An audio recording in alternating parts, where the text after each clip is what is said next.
Bonjour à tous, ici les Lucas filles. Bonjour Claire. Bonjour Aurélie. Aujourd'hui, premier épisode de notre nouvelle playlist Bienvenue en Chine ou Bienvenue dans les dramas asiatiques. Et donc, nous allons nous laisser enivrer par le vin à la pêche de Pêcher en fleurs de 10 Miles of Peach Blossom, autrement appelé Sunshine Sunfu ou Eternal Love ou Three Lives, Three Worlds ou ce que vous voulez parce qu'il y en a un paquet. À partir du moment où vous avez repéré les acteurs et les visuels, vous devriez vous y retrouver. Et moi, j'ai dû abuser du vin de Pêcher en fleurs parce que je suis un petit peu à la ramasse. Mais heureusement, Claire est au taquet, donc ça va le faire. On espère que Claire va être au taquet aujourd'hui. Alors, on espère surtout qu'elle va pas bousiller sa piste parce que c'est notre deuxième prise. Alors, on va voir ce que ça va donner. Bon, alors, ce sera notre premier arrêt. On a choisi celui-là parce que, alors, celui-là, ça a été, en ce qui me concerne, mon épisode doudou pour me remettre de l'ascension de Skywalker. C'était ma thérapie. Donc, je vous le conseille. Hein, vraiment, c'est une série qui fait du bien, qui devrait être remboursée par la sécurité sociale, qui vaut vraiment tous les doudous et les câlins. Alors, ça va aussi vous briser le cœur à plein de moments. Oui. Donc, préparez les mouchoirs. Voilà. Et on s'était posé la question avec Aurélie de savoir si on allait ou pas vous prévenir avec spoiler, sans spoiler. En fait, on va essayer de faire un peu à minima, mais on a décidé de s'en moquer complètement parce qu'on a réalisé que le spoiler est une notion purement occidentale. Donc on va vous demander de laisser à la porte ces notions de spoil ou pas spoil. Parce que les Asiatiques savent très bien où ils mettent les pieds quand ils regardent un drama coréen ou un drama chinois. En tout cas, c'est clair pour les dramas chinois. Parce que... coréen aussi. Hein. Ouais, coréen aussi. Même japonais. Hein. Bah, tu regardes le générique et tu connais l'histoire. Oui, parce que c'est vrai que quand on regarde les génériques chinois, mais c'est vrai que comme je ne maîtrise pas encore le coréen et le japonais, non, mais c'est vrai quand on voit que ce soit les chansons de générique qui généralement vous donnent l'intégralité en vous expliquant s'il y a ou pas une fin heureuse et si les amants sont mariés ou pas à la fin, ils vous le disent d'entrée de jeu. Et aussi quand vous voyez les images, en fait, vous avez tout du début jusqu'à la fin. Donc honnêtement, la notion de spoil... En plus, c'est souvent adapté de romans. D'ailleurs, pratiquement dans tous les cas, ce sont rarement des scénarios originaux. Peut-être pour les dramas modernes, pour l'instant, on n'en a pas encore décortiqué, mais sinon... Bah, il s'inspire souvent de mangas, par exemple. Voilà, vois, donc, c'est vrai. Donc quand on a un manga... Aussi. Bah du coup on l'a lu avant, donc c'est vrai qu'à chaque fois c'est pas une surprise, ou alors c'est un remake d'un autre drama coréen ou japonais, donc c'est vrai qu'il n'y a pas une idée d'une nouveauté. Je suis pas sûre que ce soit un truc qui les motive à la base. Bah en parlant de bouquins, ça me fait penser à quiconque a lu une préface d'un roman classique, avant de lire le roman, bah vous allez être spoilé par l'analyse littéraire qui est proposée dans la préface. Donc vaut mieux éviter de les lire si vous voulez avoir des surprises. Et là c'est un peu la même chose quoi. Si vous voulez pas être spoilé, bah faites comme moi quand je regarde des dramas, je zappe le générique de début et je zappe le générique de fin. Ou alors vous êtes comme moi et puis vous en avez rien à faire parce que comme je l'ai expliqué 15 000 fois, moi je lis toujours les quatrièmes de couverture, les dernières pages, les préfaces, les revues, les machins. Donc de toute façon, comme ça, toi. Ah mais carrément. Donc moi si tu veux la notion de spoil, ça ne m'a jamais affectée, je m'en fiche complètement. Donc c'est vrai que voilà, je comprends pas les gens qui faut pas me raconter la fin et tout. Ça ne me pose pas de problème. Des fois même ça me rassure, hein, parce que quand on regardait Moon Lover, je t'avais carrément demandé bon ça se termine comment. Parce que j'aime pas trop des fois, j'aime pas trop me faire surprendre. Enfin, on a vu ce que ça a donné avec l'ascension de Skywalker. Alors, donc la série 10 Miles dont on va parler aujourd'hui. Et alors déjà, bon, comme c'est la première du lot, on va juste remettre le genre parce que si vous connaissez pas ou si vous connaissez, on va essayer de replacer. Donc c'est du genre appelé Chencha ou Chencha, ça dépend comment c'est prononcé. Hein. J'ai pas forcément la meilleure prononciation. Ça veut dire immortel en tout cas. Et donc c'est un genre qui date il y a très très longtemps en fait. Hein. Avec le premier roman qui a été fait en genre, c'était La Légende du Serpent Blanc, qui a été moultement adapté dans des séries. Il y en a une en ce moment sur Netflix. Et ça a été devenu très populaire, ce genre-là, pendant la République populaire de Chine, justement, où c'était pas très gai. Donc ils avaient besoin de s'évader. Avec donc c'est un mélange de mythologie chinoise, d'arts martiaux, de médecine, d'éléments traditionnels et également de taoïsme. Et donc vous avez des monstres, monstres, des dragons, des princesses, des fées, de la magie. Voilà, c'est du fantastique plus avec un élément religieux également, ou spirituel. Parce que le bouddhisme est omniprésent, ça s'articule très souvent. Et c'est le cas de 10 Miles, autour de différents royaumes, niveaux d'incarnation, et avec des passages pour les immortels sur Terre, donc dans le monde des mortels, pour acquérir des mérites ou apurer un karma, ou accéder ainsi à des niveaux supérieurs d'incarnation, même parmi les divinités, parce qu'il y a une hiérarchie parmi les divinités. Et donc les scénarios en général jouent beaucoup là-dessus, sur les rencontres des mêmes personnages, ou les amours en apparence contrarient, en tout cas pendant un temps, d'un même couple à travers différentes incarnations. Ça, ils aiment bien et ça fonctionne très très bien. Sur les différents degrés, ouais, effectivement, et donc le côté, le terme cultivation que toi tu maîtrisais, mais moi je l'ai découvert dans 10 Miles. Au début, ça m'a un petit peu interloqué, parce que bon, ok, cultivation. Donc il cultive des choses, hein, parce qu'il y en a un qui cultive des pêchers en fleurs, qui cultive des courges aussi qui permettent de remplacer, qui fait prothèse si vous avez un membre qui est déficient. Il y a des cultures diverses et variées, hein, ils font leurs courses. Alors notamment, ça m'avait frappé aussi, c'est l'importance de la médecine, des médicaments et de la nourriture. Qu'est-ce qu'ils passent comme temps à faire à bouffer, à boire et à prendre des médocs. Enfin, ils font des pilules en permanence. Parce que c'est complètement ancré dans leur culture, même encore aujourd'hui, ou même si tu pars en Inde, ou même le nord de l'Inde, qui était autrefois une zone d'influence tibétaine, les médecins ayurvédiques ou tibétains sont omniprésents, ils ont leurs hôpitaux, et la plupart des gens de la population locale, ils vont dans ces hôpitaux-là, plutôt que d'aller dans les... parfois des dispensaires de médecine à l'occidentale, même si l'Inde a parmi les meilleurs médecins du monde, hein, par ailleurs. Mais voilà, donc c'est complètement ancré, et eux, ils ont bien compris ce que Hippocrate disait, à savoir que ta première médecine, c'est ce que tu manges. Donc je pense qu'il y a ça qui ressort aussi dans les séries chinoises, quoi. Alors, on a commencé un petit peu par la Rolls des séries, parce que celle-là, c'est vraiment une des séries qui a eu le plus d'influence ces dernières années. Donc, elle date de 2017. Elle part d'un roman qui a été adapté uniquement en anglais, qui était To the Sky Kingdom, qui a été traduit, uniquement en anglais, et qui a eu la même année une version cinéma intitulée Once Upon a Time. Alors, moi, j'ai pas du tout aimé, donc à voir, à comparer, mais c'est vrai que je trouve que l'alchimie fonctionne moins, même s'il y avait plus d'efforts dans le budget décor et effets spéciaux, donc on aura l'occasion également d'en parler après. Bon, disons que en tout cas le personnage masculin est moins intéressant, la complexité des personnages est moins intéressante. Enfin, c'est normal qu'en 1h30, si vous comparez 1h30 de film et 58 épisodes de 45 minutes, la complexité ne va pas exactement être la même. Disons que moi je trouve que le charme fonctionne moins bien. Après, on vous incite à les comparer ou pas, mais puis ils ont changé des choses, enfin la fin est différente, il y a des trucs qui sont vraiment différents, donc je sais pas si vous connaissez déjà, mais en tout cas même année il y a eu deux versions de la même histoire. Et la série télé qui est sortie au début de l'année, donc avant le film, donc a battu tous les records, 50 milliards de vues. La chanson du générique qui donc vous raconte pratiquement l'histoire, enfin d'une manière poétique, hein, c'est pas exactement il se passe ci après il se passe ça, mais vous avez quand même plus ou moins les dynamiques de l'histoire. La chanson donc Liang Liang, qui est traduit en anglais par Bracing the Chill, Bon, en fait, c'est ça, c'est sur le... Parce que c'était les refroidissements des relations, on va dire. Je sais pas comment dire. C'est cool, mais c'était pas cool, les relations. Et donc, très jolie chanson. Alors, on met au défi, au bout d'un moment que vous allez vous le payer dans la série, de résister à la tentation du karaoké. Hein. Moi, je suis régulièrement... Ah, qu'est-ce qu'elle est belle, cette chanson. C'est très difficile à chanter, mais alors, par contre, ça a eu un tel succès en Chine, en tout cas, ou même d'ailleurs, j'ai envie de dire sur le marché asiatique, ça a été la chanson la plus reprise pendant l'année 2017, et je suis sûre qu'elle est...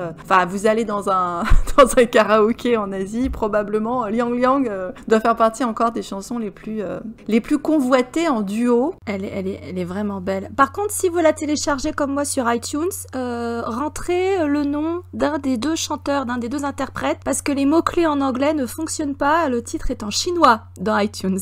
Donc, à moins que vous maîtrisiez les idéogrammes chinois, vous ne la trouverez pas. Ah oui, donc faut passer par les interprètes. Voilà, je me suis cassé le nez hier en voulant la télécharger, j'ai fini par rentrer le nom de la chanteuse, et là c'est good, je suis tombée dessus. Ouais, il n'y a pas la version en pinyin, quoi. Non, forcément les titres sont en chinois, tout est en chinois, donc méfiez-vous. Sinon, c'était une série qui a été réalisée par une femme, qui est la réalisatrice Lam Yuk-fan, ou Lin Yu-fan selon...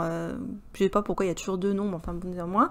Alors, qu'on pourrait comparer comme la José Dayan chinoise, on va dire, parce qu'elle a quand même pas mal de réalisations assez remarquées ou remarquables sous sa ceinture. Là, elle a réalisé pas mal de séries comme Love and Destiny, a plutôt bien marché. Donc, c'est la réalisatrice à suivre. Sur celui-là, on voit bien qu'il y a un regard féminin qui a été fait parce que, très clairement, le cœur de la série, bien que ce soit une série qui se focalise sur une aventure d'héroïne, c'est un parcours d'héroïne, je dirais que ce qui brille pendant toute la série, c'est clairement le personnage masculin qui est Ye-Roi. Mais bon, on va rentrer peut-être un peu plus dans le scénario. Donc pour résumer, parce que c'est extrêmement compliqué, on part sur, rappelle-moi Aurélie, 90 000, on a 90 303 ans à couvrir.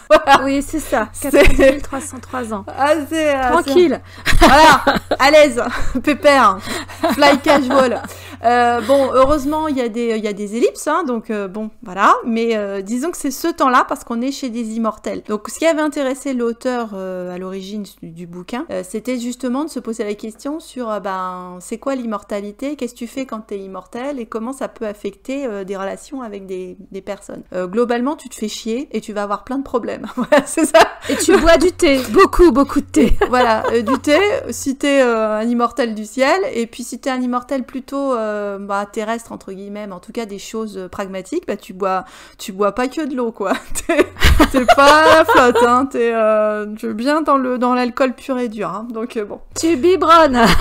Ah c'est sans modération, hein. Enfin comme la consommation de drama chinois d'ailleurs. Alors le pitch, si on vous le fait, donc c'est Bai Chan, donc héritière du clan des renards et reine du clan accessoirement. Arrivera-t-elle, suspense, à ramener à la vie son maître, son ancien shifu du nom de Mo Yuan, et se rappellera-t-elle de son histoire d'amour compliquée avec son fiancé, le prince héritier Ye-Roi. 58 épisodes.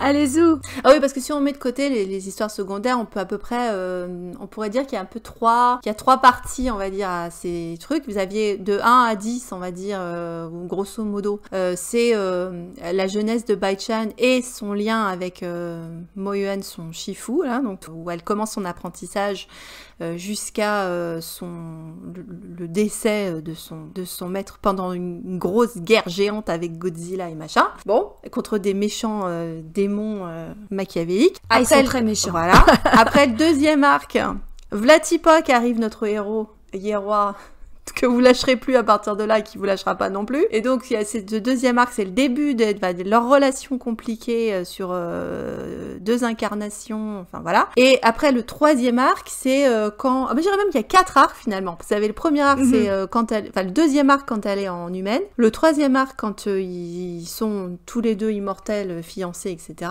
Et le quatrième, retour du Mo Yuan, enfin la résurrection de Mo Yuan, ça amène sur le dernier volet. Créer un espèce de triangle amoureux très très étonnant, mais bien géré, bien réalisé, on va dire. C'est très bien réalisé. Alors les raisons de se pencher sur cette série, enfin qu'il peut y avoir d'intéressant. Alors peut-être on pourrait commencer par ce qui nous plaît pas, parce qu'en fait il y a plus de choses qui nous plaisent que de choses qui nous plaisent pas. Alors clairement vous allez pas y aller pour la CGI, parce que voilà, les effets spéciaux, vous allez vous bidonner, hein, donc c'est vrai que c'est moche. Là, c'est moche. On n'y croit pas une seconde, que ce soit au monstre ou que ce soit quand elle se transforme en renard, parce que les filles du clan renard peuvent se transformer en renard à 9 queues. C'est vilain, ça vous pique les yeux, et avec ou sans alcool, la fête ne sera pas plus folle, donc c'est juste pas possible. Les décors sont également à minima, hein. On peut dire que c'est limite du théâtre, je sais pas, avant-gardiste sur fond vert. Mais alors vraiment, c'est très très très limité. Ça sent le carton-pâte. Le pire étant quand ils sont dans les mondes marins, ou alors là, alors c'est pas des mondes marins, hein, t'as vaguement une piscine avec 2 pauvres coraux en plastoc. C'est les accessoires d'aquarium, mais à taille humaine, quoi. C'est moche. Voilà, c'est ça. Voilà. Bon, là, là au niveau suspension of disbelief, non. Alors, c'est pas grave parce que t'es pas là pour regarder tellement les décors. Alors, j'avoue très vite, exactement, parce que très très vite, en fait, vous lâchez l'affaire parce que c'est pas ça qui va fédérer. Qu'est-ce qui pourrait ne pas nous plaire d'autre? Quelques intrigues secondaires qui sont un peu longues et qu'on finit par avancer, par faire fast forward sur certaines intrigues secondaires. Voilà. Parce que les démons, par exemple. On s'investit moins. Ouais, voilà. Dans le monde des démons, bizarrement, alors qu'on pouvait avoir un méchant in love qui, vous savez qu'avec Claire, c'est notre cam, qui aurait pu nous accrocher. Et il a de très beaux sourcils et c'est un très bel acteur, mais qu'on retrouvera dans d'autres épisodes, hein, sur d'autres fictions asiatiques. Mais ça a pas accroché. Et lui, j'avais tendance, et toi aussi, encore plus, à faire du fast forward sur son arc parce que c'était un petit peu chiant. Moi, à un moment donné, j'avais une inquiétude. En plus, il évolue pas. Hein. Il évolue pas. Il passe son temps à faire ses yeux de merlan frit à l'héroïne et puis c'est pareil, le très très méchant, l'antagoniste suprême. Oui, alors c'est vrai qu'en plus le très grand méchant, le roi de la cloche, qui passe tout son temps dans la cloche, en plus c'est caricatural et pas franchement très intéressant. Enfin, il y a des antagonistes qui sont un peu plats. Ouais, c'est pas l'intérêt principal non plus. Alors oui, pour le coup, c'est vraiment le gros méchant qui se frotte la moustache. Je suis le roi des démons, je suis méchant. Il y a une fixation aussi sur Mo Yuan qui est à la limite de l'homo-érotisme, j'ai envie de dire. Il a une revanche à prendre sur Mo Yuan, donc qui est le maître de l'héroïne et accessoirement le dieu de la guerre. C'est pas très clair parce que pareil, c'est un méchant qui est pas très exploité, à part que la menace de sa libération plane tout le long de l'histoire. Faut absolument le maintenir dans sa cloche de Pâques là, sinon ça va encore être la merde. Et bon, ça a son incidence par rapport à la destinée de l'héroïne parce qu'elle est mêlée au fait de maintenir le sort qui empêche le gros méchant de sortir de sa cloche. Mais au-delà de ça, il n'y a pas d'enjeu. Non, c'est un méchant réel, à la limite du bioman, si tu veux. Soit dans son costume ou dans ses dialogues ou dans son jeu, voilà. Il y a quelques petits moments kitsch aussi, bon, admettons. Mais c'est pas grave, parce que c'est vrai que pour le reste, vous avez des costumes de toute beauté. Moi, encore une fois, si je pouvais avoir l'intégralité de ses boucles d'oreilles et de ses coiffures de tête, je prends. Ça te donne envie vraiment de revoir ton chignon, hein. Et puis surtout, voilà, le couple principal, le jeu des acteurs. J'ai surtout envie de dire le jeu de l'acteur, bien qu'il y ait quelques acteurs qui soient bien aussi. On a eu des petits coups de cœur pour certains acteurs secondaires. C'est vrai que c'est ça qui est chouette dans les séries chinoises, c'est que ou asiatiques en général, c'est que vous avez des belles galeries de personnages secondaires. C'est pas comme dans Star Wars avec Rose qui fait rien. C'est que là vraiment, non seulement ils ont leur vie avec leurs intrigues qui sont pas toujours d'ailleurs mêlées à l'intrigue des personnages, ils ont leur propre fil, ils font leur propre taf et qu'on zappe pas toujours, hein, on en a zappé certains, mais pas tous, hein. Il y a des intrigues secondaires qui sont vraiment très sympas et voire même ça donne des spin-offs d'ailleurs. Bien clair. On aura l'occasion d'en revenir. On va pas en parler là, mais c'est vrai qu'il y a le deuxième couple qui est Donghua et by Feng Zhou, qui cheveux blancs et la renarde, c'est comme ça qu'on les avait codés. Nous on a parlé d'eux exclusivement en emoji et en abréviation quand on s'envoie des textos. Et parce qu'on stream live en général, donc c'est ah ouais. Ça nous donne des bons moments de rigolade. Et donc, du coup, ces deux-là, ils ont leur propre spin-off qui a été fait, donc vous pouvez regarder, qui s'appelle Eternal Love of Dream, qui a été fait cette année. Et donc, du coup... qui vient de se finir. Et du coup, c'est vrai que dans la série, comme ils n'avaient pas eu les droits à l'époque, ils leur ont fait une autre histoire. Donc, en fait, la série qui est sortie cette année n'est pas une suite, c'est un reboot de l'histoire entre Cheveux Blancs et la renarde. Bon, on va pas en parler plus que ça. On va dire que nos coups de cœur dans les personnages secondaires... Alors, il y avait... celui qui préside aux destinées humaines, Siming, qui est bien sympa, qui a un comic relief qui est assez chouette. Ouais, c'est un personnage qui est très facétieux et l'interprète est vraiment chouette. Il y avait le troisième prince, enfin l'oncle de Yeroi, qui sert de confident, qui est son seul potos, hein, donc c'est bien qu'il soit là parce que c'est son seul pote, c'est le seul qui est pas en mode Gossip Boys dans le palais des êtres célestes. Qui amène un peu d'humanité dans le palais des êtres. Ouais, parce qu'il a les pieds sur terre, entre guillemets, mais il est sympa. Et il est au courant parce que t'as toujours des intrigues de palais, de machin, mais il s'en mêle pas, en fait. Il est assez neutre, et c'est chouette que Yeroi ait quelqu'un comme ça dans son entourage, parce que, pauvre garçon, c'est pas facile pour lui tous les jours, notre prince héritier, donc il deviendra le futur roi des êtres célestes. Et on a une galerie de garces, qui est quand même assez fournie, et écoute, j'ai adoré les détester, mais pour les bonnes raisons. Elles sont bien, les garces. Elles sont bien, les méchantes. Celle qui tire le plus son épingle du jeu, c'est la principale, c'est Sujin. Après, moi, Chuan-nu, elle m'a vite gonflé. Celle des démons, là. Parce que, bon, en plus, elle a quelques difficultés à reconnaître le sexe de son gars. Enfin, c'est une folle dingue, hein. Elle a des problèmes d'identité. Oui, elle très clairement, elle est psychotique. Mais la principale, Sujin, qui va rendre nos héros chèvres et qui va leur causer bien des soucis. Elle a des très beaux costumes et c'est vrai qu'elle a des très, très belles scènes. Moi, je l'ai jamais zappée, celle-là. Surtout dans ces scènes avec Yeroi, elle est extra celle-là. L'actrice est vraiment excellente et la méchante est suffisamment bien écrite pour que elle remplisse son rôle de méchante, hein, vraiment d'antagoniste. Elle leur fout plein de bâtons dans les roues, elle les cause de beaucoup de souffrance. Mais ses interactions avec les personnages, on n'a pas envie de les zapper parce qu'elle est vraiment bien. C'est un personnage qui est bien écrit. Ouais, ça, on a quand même une galerie de garces, Beach 1, Beach 2, etc. Pareil, on leur a filé des surnoms parce que les noms chinois, c'était un peu compliqué. Mais dans le live stream, elles étaient souvent mentionnées, ouais. Elles font bien avancer l'intrigue. Elles ont ce mérite-là aussi, d'avoir vraiment un impact sur l'intrigue. Et puis surtout, on a des fins satisfaisantes à ce niveau-là parce que elles ont fait chier, elles prennent cher, quoi. Au moins... Ah, la vengeance est un plat qui se mange froid. Il y a des grands moments de satisfaction. C'est vrai que c'est une série qui est jubilatoire à plus d'un niveau parce que vous avez vraiment, vous allez vraiment y trouver votre compte parce que vous avez toutes les scènes dont vous pouviez rêver. Je dirais ça qui sont des clichés, certes, de la romance. Alors ça aussi, il faut qu'on en parle effectivement. On va largement en parler. On en parle des fois quand on est sur les playlists Star Wars, mais le fait que c'est pas cantonné à du cinéma de la série télé de Nana. C'est vraiment un truc. Ah, c'est pas du tout un truc estampillé pour les gonzesses, hein. Absolument pas. Ouais, les mecs sont les premiers fans. Tu as raison de le souligner. C'est important.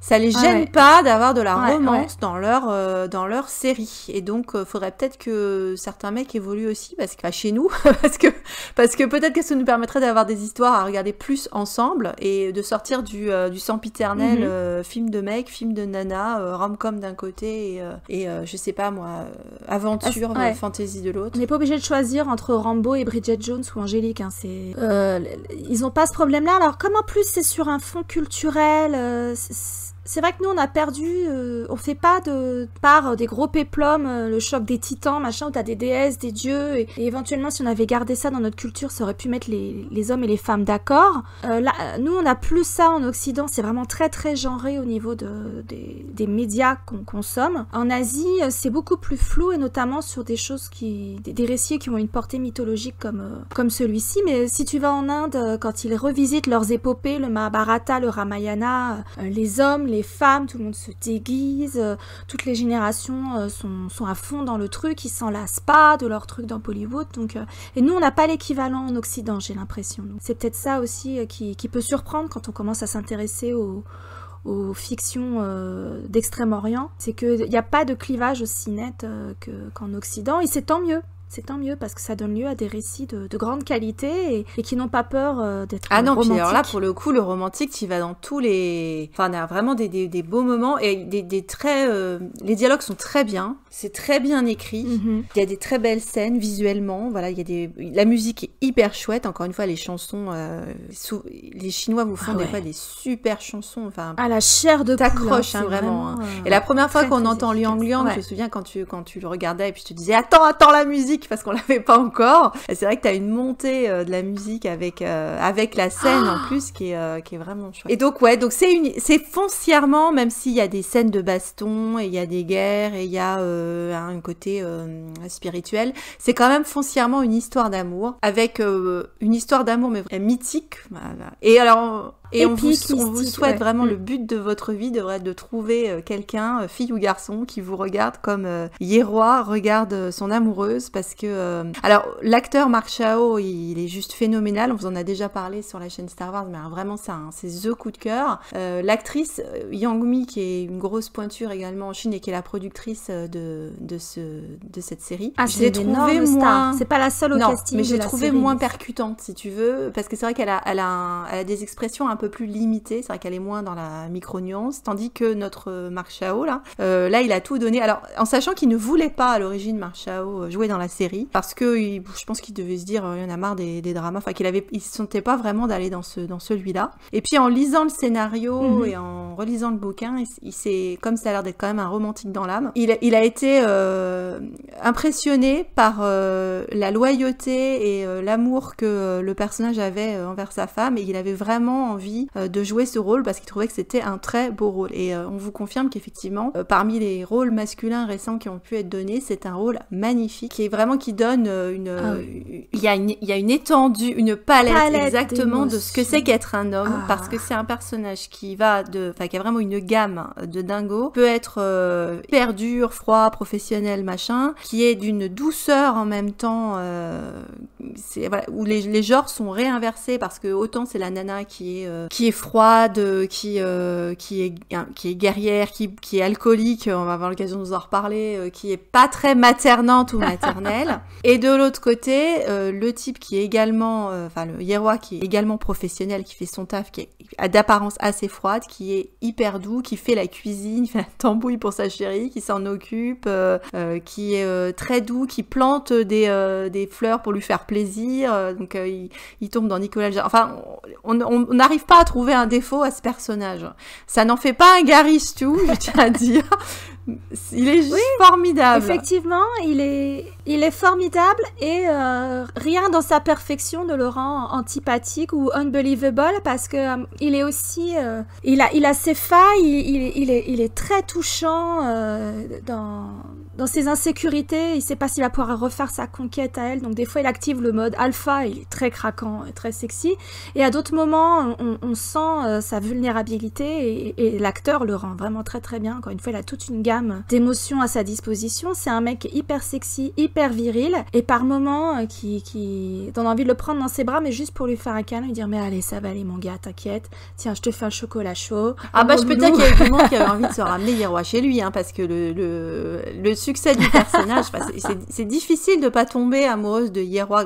À partir du moment où il rentre en scène, c'est juste le coup de foudre, quoi. Tu ne peux plus te détacher de lui à partir du moment où il arrive tout droit avec son petit chignon habillé en noir. Alors, en sachant qu'en plus, c'est quand même un personnage qui s'habille en noir, il l'explique après, parce que il ne veut pas que les gens qu'il aime puissent être blessés en le voyant saigner. C'est parce qu'il veut éviter d'avoir de faire de la peine aux gens.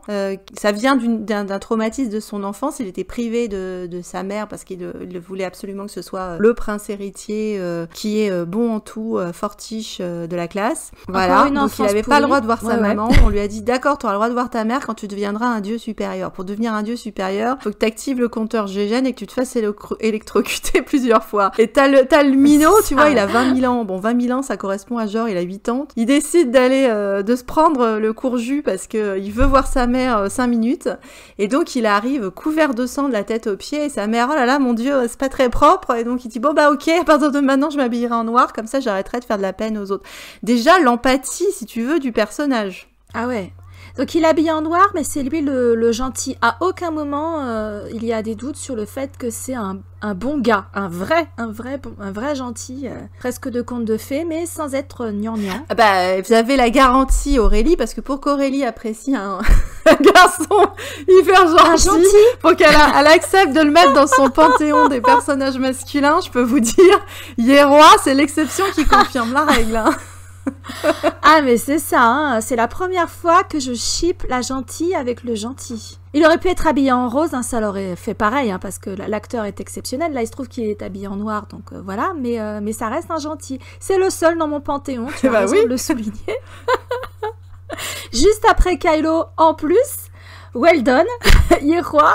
Donc, c'est vous dire, hein, que vraiment, le mec a dépassé toutes mes espérances. Il est exceptionnel et je pense qu'avec un autre acteur, ça l'aurait pas fait comme ça. Mais c'était carrément exceptionnel parce que c'est vrai qu'en plus, quand il avait été choisi, il y avait eu tout un tollé parce que les gens voulaient. Enfin, il y avait plein de gens qui étaient fans du bouquin qui a été adapté d'ailleurs en manga. Donc je sais pas lequel est arrivé au niveau de la poule et de l'œuf, j'en sais rien. Mais plein de gens avaient protesté en sachant que ce serait Mark Chao parce qu'ils disaient mais non, Iroha c'est censé être un canon et Mark Chao il est pas beau. Et résultat, bah quand ils l'ont vu à l'écran, je peux te dire, je sais pas si c'est au moment où il avait les cheveux longs, le peignoir, enfin je ne sais pas, les 50 nuances de Iroha, je ne sais pas quel moment il est le plus beau, mais il est tout le temps beau. À part peut-être le peignoir à la fin que j'aime moins, mais bon néanmoins, sur l'intégralité, il est d'une beauté, les gens ont changé d'avis après, si tu veux. Donc du coup, il avait été surnommé l'acteur chirurgie esthétique, parce qu'on avait l'impression que c'était pas le même. Et alors ce qui est surtout impressionnant, c'est qu'il est dans un double rôle, puisqu'il joue des personnages qui sont censés, enfin qui sont sosies, on ne sait pas, c'est tout le suspense de l'histoire, c'est de savoir quelle est la relation entre les deux, puisque le maître de Bai-chan et son fiancé plus tard, donc Iroha, sont joués par le même acteur, Mark Chao. Donc, et c'est vrai que ce soit Aurélie ou moi, donc on peut témoigner, on s'est toutes les deux posé la question au moment où t'as la bascule entre Mo-Yuan et Iroha, mais c'est le même acteur parce que... Ah ouais, je le reconnaissais pas. On le reconnaît pas. C'est le même mec. Parce que l'attitude n'est absolument pas la même. Et c'est pas juste le fait de lui mettre une barbiche qui le change fondamentalement. Mais les deux personnages, les deux dieux sont tellement différents que j'étais là, je me grattais la tête. Mais c'est le même acteur ou bien? Et j'aimais beaucoup Mo-Yuan, moi. J'ai pas attendu que Iroha arrive à l'épisode 10 ou 11 pour accrocher à l'histoire. Parce que le Mo-Yuan m'avait bien harponné aussi. Bon, après, une fois qu'il y avait Iroha, voilà, comme tout le monde, hein. Plus rien à foutre. On va crever une deuxième fois. Te réveille pas surtout, connard. Viens pas foutre ta merde. Le pauvre, il était pour rien. Mais ouais, je me suis demandé est-ce que c'était le même acteur. Pourtant, je suis physionomiste d'habitude, donc c'est pour vous dire à quel point ce mec, il peut vraiment se glisser dans la peau de n'importe qui. C'est vraiment un caméléon. Ah, ce qui est terrible, c'est qu'en plus, Mo-Yuan, c'est vrai que finalement, on l'aime bien. C'est aussi un beau personnage masculin, en fait. T'as envie de passer plus de temps avec. Ouais, et puis la relation avec Bai-chan, avec l'héroïne, elle est bien aussi. Ils ont une très très belle relation, tous les... Oui, enfin, disons que... C'est une relation où il y a des problèmes de communication également, parce que l'actrice, enfin pas l'actrice, mais le personnage est un petit peu con, voilà, elle a du mal à comprendre.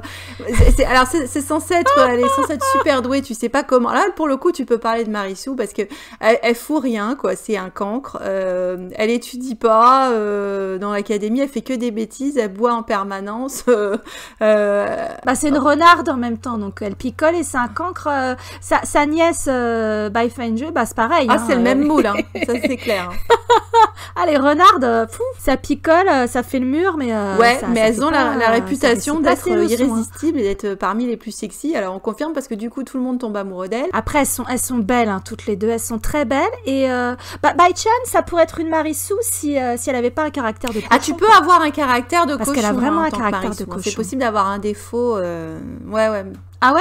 Ouais, c'est possible, mais si, mais c'est peut-être pas complètement Marisou, mais c'est vrai qu'elle a des capacités, tu te demandes des fois pourquoi, hein, par quelle est née. Bah l'âge aussi, hein. La cultivation, ça joue vachement. Ouais, l'âge aussi, mais bon, par rapport à son chifou, elle est plus jeune. Alors, c'est vrai que, bon, voilà, on a un triangle amoureux complexe parce que c'est vrai que, bon, son maître, il est clairement amoureux d'elle, mais elle le voit pas, elle le verra d'ailleurs jamais, elle va jamais le comprendre, ça lui passera toujours au-dessus de la tête. Alors, c'est vrai que ça fait pitié après. Hein. Elle est bigleuse, hein, mémère, sans mauvais jeu de mots, hein, et ça n'a rien à voir avec le fait qu'à un moment donné, il y a des petits problèmes avec ses yeux.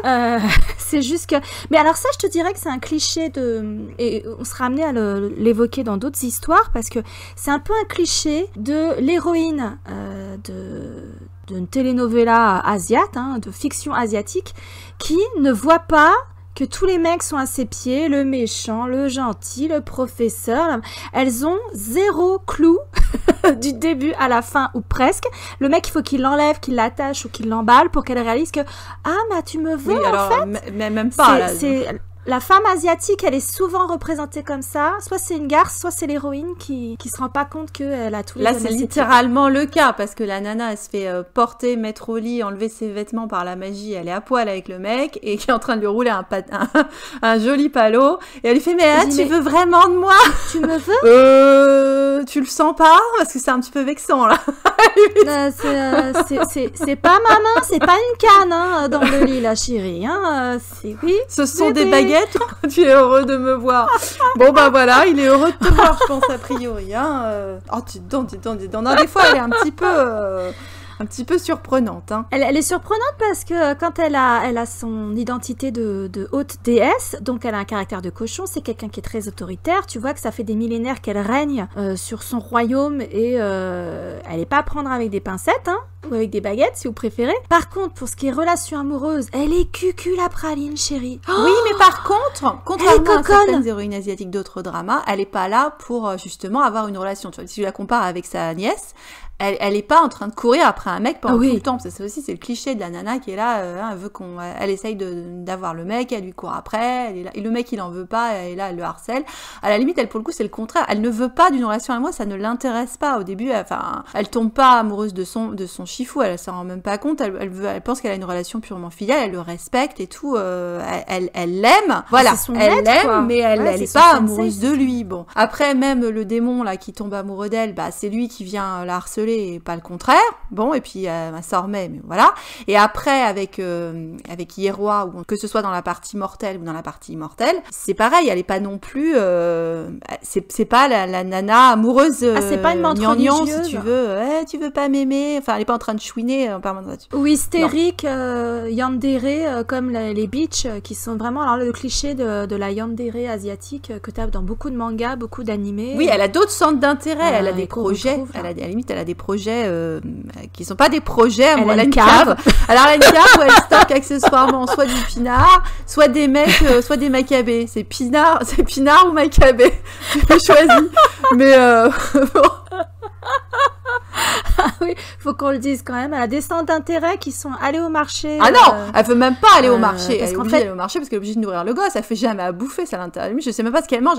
Elle mange 3 fruits et puis ça, c'est fou. Elle sait pas cuisiner, c'est un danger public dans une cuisine. C'est pas Maïté, hein. La vache, faut pas lui confier les fours. Faut pas lui confier un gamin non plus. Tu lui confies rien. non plus, non. C'est la vache. Même si c'est le sien, hein, faut pas lui confier. Non, je pense que ses centres d'intérêt, c'est maintenir la paix. Veiller à ce que l'autre il sorte pas de sa cloche de Pâques là, sa cloche en chocolat, ressusciter son maître. Elle a un autre centre d'intérêt, c'est qu'elle aime la lecture. Elle aime les pièces, l'équivalent des romans hein, en fait. Hein. Donc en fait elle adore picoler en lisant des romans. Je la trouve extrêmement sympathique du coup. Et du coup, elle aime bien aller chez les mortels pour assister à des représentations de théâtre. Mais de théâtre, nous, on dirait du théâtre de boulevard. Avec justement des histoires d'amour et du marivaudage et des choses. Tout ce qui est proscrit dans la littérature des royaumes célestes. Tu ne trouveras pas dans leur bibliothèque à eux. Et tu as plusieurs fois des personnages du royaume céleste, dont Zeus, qui est un gros connard, hein, le roi des célestes, qui disent que mais t'es retourné chez les humains, on n'est pas chez les humains. Qu'est-ce que c'est que ces situations dans le palais t'as cette espèce de mépris pour le théâtre populaire et elle au contraire elle adore ça tu vois donc elle adore ça et se rend pas compte qu'elle est prise en plein dans une pièce populaire avec un triangle amoureux et des complications et une pétasse qui essaie de lui ruiner son couple et tout.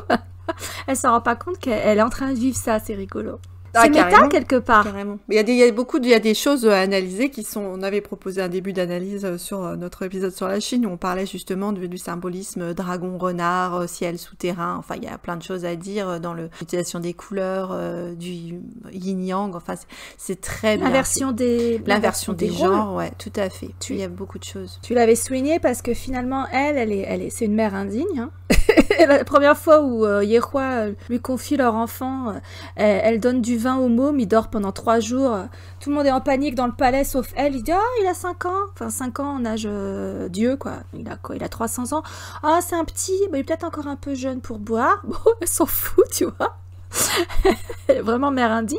Alors que lui, bah, c'est le papa poule, il est très nourricier, c'est lui qui fait la popote, comme tu l'as dit, dans le monde des mortels ou dans le monde céleste. Bon, vu ce qu'elle donne dans une cuisine, vaut mieux que ce soit lui qui s'en occupe, c'est clair. Bah, surtout qu'il le fait très bien. Il fait ça très bien, il est toujours là à dire non mais il faut que le petit il mange, il est en pleine croissance, tu vas pas juste lui filer des fruits au dîner, enfin tu vois, il s'énerve, il la traîne faire le marché, acheter du poulet, il fait la popote, enfin c'est vraiment très très drôle. Et il est marrant avec le personnage du gamin, moi je t'avais dit quand on faisait le live stream, je m'inquiétais, j'avais peur qu'il devienne comme Benjamin dans Lucille embrasse-moi, cette espèce de dame marieuse là, insupportable, qui voulait absolument coller des filles avec son frère Mathias, alors que bon, bah maintenant on a tous compris que Mathias il était gay. Ah bon, bah non, on va pas me détruire ma jeunesse, enfin, qu'est-ce que c'est que ça? Bah tu l'as vu, oui, le mec. Je te renvoie vers l'excellent épisode hors série de Joueurs du Grenier. Bah ils sont tous. Et ouais. Benjamin, c'était Benjamin, d'accord, mais je veux dire, mais Mathias il est pas gay, enfin, je veux dire, il veut faire l'amour sur l'autoroute, yé. Ouais, mais attends, t'as vu les poses de... Non, encore une fois, je te renvoie vers... Joueur du Grenier l'a dit mieux que je ne saurais le faire. Je vous renvoie vers cet épisode hors série qui était très bien. Non, mais moi, j'avais peur que du coup, le gamin qu'ils ont eu ensemble se transforme en Benjamin, qui sont insupportables. Et pas du tout. C'est juste qu'il essaie trop d'arranger le coup entre son père et sa mère. Bah, il a bien raison. Et les originalités de la série. Et il a bien raison et il le fait très bien. Et c'est une des grandes originalités de cette série, enfin je sais pas, à dire de ce que j'ai vu jusqu'à présent, c'est vrai que souvent, même dans toutes les histoires d'amour, on a rarement les enfants qui... Si vous avez un bébé à la fin, histoire de dire, parce que vous savez qu'il se marie ayant beaucoup d'enfants, vous en sortez comme ça. Mais en général, vous n'avez pas toute la dynamique de couple avec les gosses. Et là, c'est vrai que rapidement, on a le gamin pratiquement à la moitié, et tu te retrouves avec le gamin dans les pattes. Et comment est-ce que tu fais? Parce que dans la complication de l'histoire, ils ont un enfant quand elle a une identité de mortel, donc lui il sait pas exactement, du coup il y a un problème d'identité, c'est compliqué à expliquer, faut le voir, faut le voir, comment vous dire. Mais donc il se retrouve veuf avec un bébé sur les bras puisqu'il pense qu'elle est morte et elle a perdu la mémoire. Donc pendant 300 ans, Yeroy, il fait père et mère, et donc c'est un papa poule formidable, il joue un rôle merveilleux là-dessus, et c'est le veuf que tu espères avoir, hein, c'est-à-dire que si tu dois décéder, tu dis, ah bah faut que mon mari soit comme ça, parce que il ne jure que par sa femme, il fait en sorte que le gamin, il connaisse toute sa mère, il lui a fait un portrait, il l'emmène aux endroits où ils ont vécu, il lui raconte toutes les anecdotes qu'il peut sur sa mère. Donc c'est vrai qu'après, quand il se retrouve face à donc celle qui n'est pas morte du coup, et le temps qu'il comprenne que c'était bien sa femme et qu'il comprenne l'embrouille, et qu'il doit la reconquérir, il a le gamin dans les pattes, quoi. Et donc en ça c'est vachement moderne, parce qu'on se retrouve dans une histoire de famille recomposée, ce qui est quand même pas souvent le fondement de certaines comédies Hallmark et machin. Où... Il est présent, mais quand tu dis qu'il est dans les pattes de Yeroy, c'est le meilleur allié de Yeroy pour faire la reconquête de Bai-chan. Parce que le môme, il lui arrange le coup, il sert de prétexte pour que Yeroy s'installe dans la tanière des renards, donc chez Bai-chan et tout. Enfin, vraiment, c'est un super accessoire pour la reconquête de sa femme. C'est un accessoire, mais le môme, ça peut être aussi un motif de conflit, parce qu'ils n'ont pas les mêmes conceptions en matière d'éducation. Donc c'est vrai que... Elle, à chaque fois qu'elle fait la mère indigne, Yeroy, par contre, il est pas content. Il lui fait bien savoir qu'elle a merdé. Elle le vit plutôt bien, son balèque, mais c'est pas... Élever un enfant, c'est pas dans ses cordes à elle. Ce qui est amusant aussi comme inversion des rôles, c'est hyper moderne de ce point de vue-là aussi, quoi. C'est-à-dire que moi, ce que j'avais bien aimé, c'est que sous couvert d'être dans la mythologie, avec quelque chose quand même qui est très chargé, le taoïsme, le bouddhisme, Confucius, le folklore, les renards à 9 queues, machin, les femmes, même les méchantes, elles prennent leur destin en main, elles ont un vrai impact sur l'intrigue, elles sont pas parfaites, t'as des fois des inversions des genres comme ça, c'est hyper moderne en fait. Ah bah ce qui est hyper moderne aussi, c'est que Bai-chan c'est l'ultimate cougar. Il y a j'arrive jamais à se souvenir de combien la différence avec lui. 90 000 ans de plus. Et donc c'est vrai qu'il y a des moments assez drôles comme ça où elle lui demande, parce qu'elle insiste bien, comme ça en plus c'est une hyper divinité plus, normalement tout le monde lui doit respect, à part et limite d'ailleurs avec parmi les divinités divinités du ciel, elle est supérieure à certains, à part évidemment le grand empereur. Et du coup, il faut que tout le monde l'appelle Tata, parce que c'est un titre qui montre que voilà, c'est ton aîné, quoi. Donc, oui, chez les renards, c'est ça. Tout le monde l'appelle Tata dans son royaume. Et donc il faudrait que son chéri, enfin qui est au début pas son chéri parce qu'elle n'en veut pas, du fiancé, du mariage arrangé qu'on lui a collé, parce que c'est aussi une histoire de mariage arrangé, mariage forcé entre guillemets. Voilà, du coup le mec force un peu la main parce que ils ont déjà été mariés, hein, donc il veut juste remettre le couvert. Et donc il doit faire en sorte qu'il retombe amoureux. Du coup elle lui dit mais non mais attends, mais je suis trop vieille pour toi, quoi, je pourrais être ta grand-mère, alors c'est moderne. Et lui, il voit pas le problème, hein. Elle va lui dire, mais attends, mais je sais que t'es un jeune garçon, t'as des besoins, tout ça, j'ai bien compris que t'en avais marre de l'avoir derrière l'oreille, donc y a pas de problème, je vais t'arranger le coup avec des petites jeunettes, là, et puis comme ça, ça va te défouler. Et le pauvre garçon qui est là, non, mais moi, j'aime que toi, hein, mais quelle belle histoire d'amour. C'est vrai que alors, pour le coup, vous avez un homme qui est, mais alors, encore une fois, la loyauté et l'amour de ce personnage envers sa femme, envers et contre tout, et envers contre elle-même, des fois, parce que, contre lui-même aussi. La reconquérir alors qu'elle a un tempérament si différent de quand il l'a rencontrée, qu'elle était mortelle. Elle était beaucoup plus douce, beaucoup plus soumise, etc. Là, il est face à une haute déesse qui dirige un royaume, qui veut libérer son maître, donc qui en plus a participé à une guerre, etc., experte en arts martiaux, qui s'en laisse pas compter, qui est pas du tout intéressé par ce petit jeune. Il aurait pu, lui, ne pas retomber amoureux d'elle, même en sachant que c'était sa femme, et il retombe amoureux d'elle, et il la fait retomber amoureuse de lui. C'est vraiment... ils passent leur temps à se reconquérir. C'est tellement beau, c'est tellement bien. C'est un amour prédestiné, c'est tellement bien amené. Comme fois, on le voit un moment sur le rocher des réincarnations, que de toute façon ils ont été faits l'un pour l'autre, mais le fait est que lui, en tout cas, tombe amoureux d'elle 4 fois au moins, puisqu'il a plusieurs également vies d'une certaine manière. Le titre, c'est 3 mondes, 3 vies. Donc il faut qu'il y ait plusieurs incarnations. Oui. Donc, au début, c'est le gros sujet, c'est quel est son rapport avec le maître, puisque on se demande à un moment si c'est la même personne. Alors, comme ils sont pas sur scène au même moment, en plus, on pourrait penser que peut-être c'est, je sais pas moi, une espèce d'avatar ou de. Ah mais on vous le dira pas, on va pas leur spoiler ça. J'en sais rien. Néanmoins, la première fois qu'on voit Yeroi, c'est sous forme d'un lotus doré dans l'académie où Bai-chan fait ses classes. Et elle s'occupe du lotus. Bon, et lui, du coup, il devient une espèce de fantôme doré. Et au début, il la trouve concon. Il en tombe amoureux. Alors, c'est très beau aussi la manière dont il tombe amoureux d'elle sous une forme, on va dire, spirituelle. Et ils sont séparés une première fois. Bon, elle connaît même pas son existence, hein, donc ils sont séparés une première fois. Lui, à ce moment-là, il s'incarne dans ce qui va donner Yeroi. Il la rencontre à nouveau, alors qu'elle est sous une forme mortelle. Alors, magnifique, à partir du moment où ils sont là, vous avez des super belles scènes de conquête, alors les micro-expressions de Marc Chao avec les sourires et les regards qu'il a, les regards enamourés pour Susu, comment il tombe amoureux d'elle, c'est trop touchant, trop mignon. C'est tellement vraiment vous allez être en permanence avec le sourire, tu vois, moi j'avais le sourire qui était bloqué, c'était trop mignon.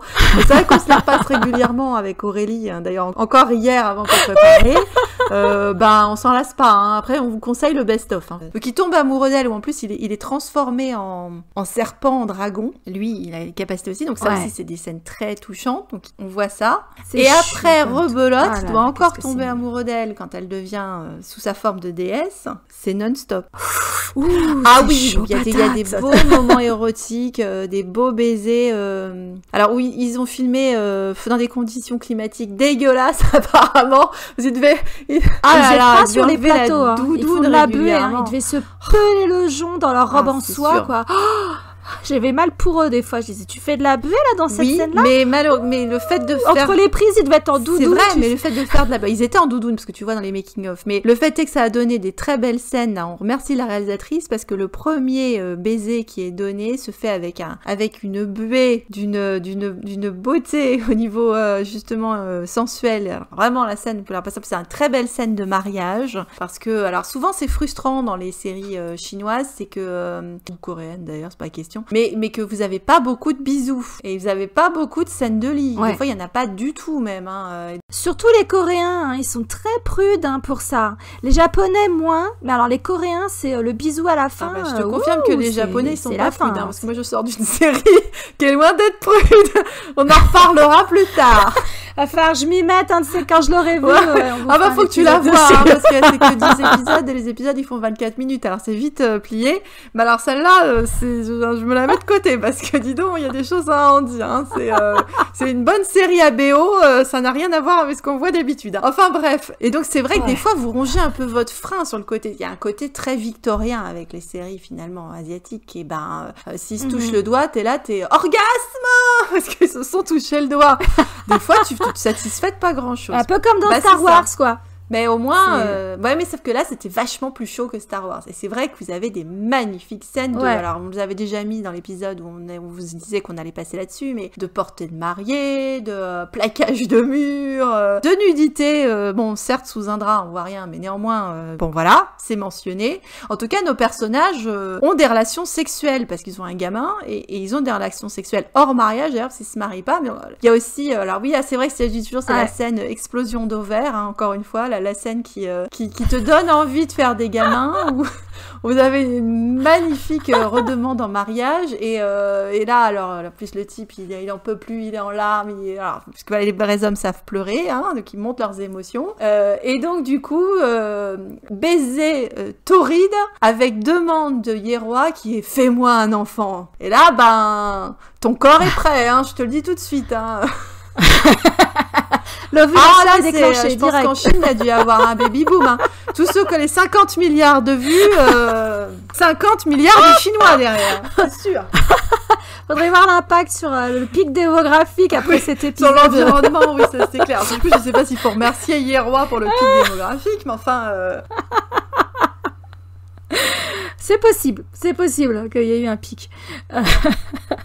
Non, c'est vraiment très très beau, et on vous encourage à vraiment à découvrir les dramas chinois avec celui-là. On commence avec la Cadillac, avec la Rolls-Royce du drama chinois, mais parce que c'est tellement beau, c'est visuellement, malgré la CGI pourrie, les acteurs sont tellement exceptionnels, et puis il n'y a pas que l'histoire d'amour. L'histoire d'amour, c'est vraiment la colonne vertébrale de la série, et vous avez les intrigues secondaires, vous avez suffisamment d'intrigues de palais si c'est votre cam pour y prendre plaisir, vous avez des scènes de bataille qui sont quand même ambitieuses, qui ont de l'envergure, etc.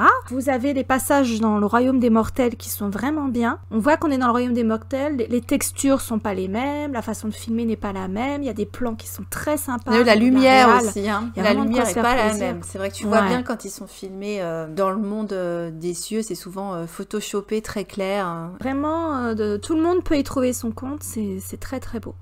Et si vous n'avez jamais regardé drama chinois, et si vous êtes en train de vous frapper la tête en disant non mais attends, 58 épisodes, ma cocotte, il en est pas question. Alors il y a des solutions. Alors d'abord, la première solution s'appelle le confinement. Déjà, c'est le moment où jamais de vous lancer dans le drama chinois, parce qu'on en a encore au moins pour un mois. On pense un peu plus, mais néanmoins, profitez pendant qu'il y a Internet. Deuxième raison, ce serait que, alors vous pouvez faire des petits arrangements, donc c'est vrai qu'on devrait... Donc, après, il y a deux façons de le voir. Avec Aurélie, on n'a pas les mêmes techniques, mais moi, je le dis tout de suite, n'ayez pas peur du zapping. Voilà, c'est tout. Ne serait-ce que pour accrocher, parce que je vous garantis que si vous restez branché sur l'histoire principale, ça va tellement au bout d'un moment vous plaire que vous allez forcément envie de regarder tout. Parce que c'est vraiment de bonnes histoires qui sont satisfaisantes, même quand il y a des fins malheureuses. Alors, c'est pas nécessairement le cas pour celui-là, mais bon, voilà. Des fois, on va parler de certains dramas qui portent bien leur nom de drama, qui ça pour le coup sont bien mélodrames. Alors, il y a des éléments de mélodrame dans cette série, mais également il y a des moments de pure joie, pur bonheur. Et donc, encore une fois, c'est une série qui va vous faire du bien, on vous le garantit. En tout cas, les histoires sont bien menées. Ouais. C'est bien écrit, les personnages sont bien écrits, bien interprétés. Il n'y a pas de parents pauvres. Même les second rôles sont... À part le méchant dans sa cloche de chocolat, qui est plus une menace existentielle qu'autre chose, on s'en fout, c'est pas le cœur de l'histoire. Les personnages secondaires sont bien écrits, les interprètes sont quand même globalement tous très bons. Enfin, c'est vraiment... ça fait chaud au cœur. C'est un vrai doudou, cette série. Je sais pas comment on peut mieux vous la vendre que ça. On pourra éventuellement faire un épisode genre dans 6 mois, dans 1 an, alors les mêmes deuxième prises où là on va spoiler à mort et on vous invitera à nous dire ce que vous en avez pensé et à échanger dessus, mais je sais pas, qu'est-ce que tu veux ajouter, Claire? Peut-être qu'on va mettre dans la barre d'infos, on peut leur mettre les épisodes à pas rater. Ouais, on a un best-of des épisodes à pas rater. Ça peut éventuellement vous inciter à aller, si vous êtes curieux, à aller voir un petit peu. On vous indiquera vraiment ceux qu'on aime plus, ceux qui figurent toujours dans notre top. Et puis, je pense qu'en dehors de ce qu'on a pu en dire, ou nous, je sais pas si on est arrivé à transcrire notre amour pour la série, mais vraiment à fond. J'espère que les images qui auront défilé vous donneront bien envie, parce que franchement, comment résister? Une fois que t'as vu les 50 nuances de Yeroa, ça n'est pas possible. Voilà. Encore une fois, un des plus beaux persos dans tous les sens du terme que vous pouvez trouver en ce moment. Et puis, si cette série a plu autant, il y a une raison. Donc, posez-vous la question de pourquoi ça marche. Allez voir par curiosité, vous ne le regretterez. Ah ouais, faites-vous votre avis, faites-nous un retour, faites-vous plaisir, c'est que du bonheur. N'hésitez pas à laisser un pouce en l'air, à liker, à parler de la chaîne autour de vous, et on vous retrouve bientôt pour un nouveau drama chinois. Ouais, et puis aussi à nous parler de drama, parce que certains d'entre vous sont déjà bien des aficionados de séries asiatiques, donc si vous avez des recommandations à nous faire, on nous en a déjà fait sur notre épisode pilote, on va dire, qui était l'épisode Star Wars et la Chine. On prend, et puis des fois on les connaît ou on les connaît pas, mais en tout cas ça nous montre des choses que vous avez peut-être envie de nous voir discuter, et on se fera un plaisir de faire des épisodes dédiés. On sait pas encore quel va être notre rythme pour cette playlist spéciale. On vous rassure également, pour ceux qui sont venus à nous par le biais de nos playlists Star Wars, on va pas non plus arrêter Star Wars. Et donc on vous dit en tout cas à très bientôt pour cette playlist chinoise. Le prochain arrêt sera, est-ce qu'on le dit ou pas? Le prochain épisode sera très vraisemblablement sur The Rise of Phoenixes, parce que Nini et Feng Jiwei. Ouais, puis là, sortez les éventails. On vous a dit la Rolls, mais en fait, dans le garage, on sait même plus lequel est la Rolls, parce que là, pour le coup, Rise of Phoenixes, c'est juste, je sais même pas si on peut sortir des superlatifs au-delà des superlatifs. Si vous pensez qu'on a beaucoup bavé sur Yeroa, attendez de nous entendre sur Nini, parce que là, vous allez pas comprendre. On va ressortir le bavoir pour le prochain épisode. Oh punaise. Ça va vous laisser du joli visuel. La goulette. Donc un printemps à la goulette avec Mimi. À très bientôt.